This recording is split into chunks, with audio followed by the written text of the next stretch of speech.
ಬಕಾಸುರನ ಹೊಟ್ಟೆಗೆ ಅರೆಕಾಸಿನ ಮಜ್ಜಿಗೆ ಹಂಗಲ್ಲ ಇಲ್ಲ ಮೇಡಮ್, ಸರ್. ಎಷ್ಟೇನ ಆಗಲಿ ವಿದೇಶಿ ಅಲ್ಲ ಇದು ಅರೆಕಾಸಿನ ಮಜ್ಜಿಗೆ ಇದು ಇದು ಇದು ಇದು ನಿಜಕ್ಕೂ ಕೂಡ ಆತ್ಮನಿರ್ಭರ ಅಲ್ಲ. ಅದು ಇದು ಜಸ್ಟ್ ಅಲ್ಲ ಒಂದೊಂದೇ ಹಂತವಾಗಿ ನಾವು ಎಂಟಿದೇವಲ್ಲ ಮೇಡಮ್. ಅಲ್ಲ ಅಲ್ಲ ಅಲ್ಲ ನಾವ್ ಹೇಳೋದು ಆತ್ಮನಿರ್ಭರ ಅಂದ್ರೆ ಸಂಪೂರ್ಣ ನಮ್ಮ ಕಾಲಿನ ಮೇಲೆ ನಾವು, ಅದು ನಾವ್ ಹೇಳ್ತಾ ಇರೋದು. ಸಮಯ ಇಲ್ಲ, ಸಮಯ ಕಳ್ಕೊಂಡಿದೀವಿ.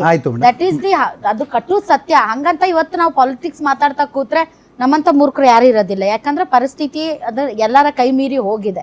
ಹಾಗಾಗಿ ನಾವು ಈಗ ಎಲ್ಲರೂ ಕೈ ಜೋಡಿಸಬೇಕಾಗಿದೆ. ಅದ್ರ ಬಗ್ಗೆ ನಾವು ಮಾತಾಡೋದು ಬೆಟರ್ ಅಂತ ಯಾಕೆ ಹೇಳ್ಬಾರ್ದು ರಾಜಕಾರಣಿಗಳಿಗೆ ನಿಮ್ಮಿಂದ ಶುರು ಮಾಡಿ?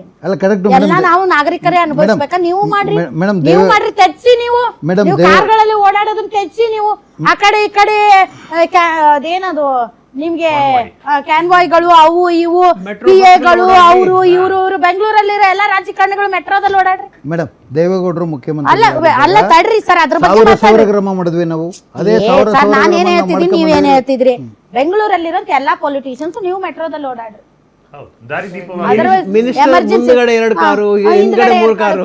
ಪಿಎಸ್ಗಳು ಎಲ್ಲ ಅಲ್ಲ ಪಾಪ ಅವ್ರು ಹೊಟ್ಟೆ ಪಡೆ ನಾನು ಬೇಡ ಅಂತ ನೀವು ಮಾಡ್ರಿ. ಅಲ್ಲ ಬಿಎಂಟಿಸಿ ಓಡಾಡ್ರಿ, ಬಿಎಂಟಿಸಿ ಓಡಾಡ್ರಿ, ಕೇಂದ್ರ ಸಚಿವರುಗಳು ಓಡಾಡ್ರಿ, ಎಲ್ಲಾ ರಾಜ್ಯಗಳು ಓಡಾಡ್ರಿ, ದೊಡ್ಡ ದೊಡ್ಡ ಸ್ಥಾನಗಳಲ್ಲಿ ಓಡಾಡ್ರಿ.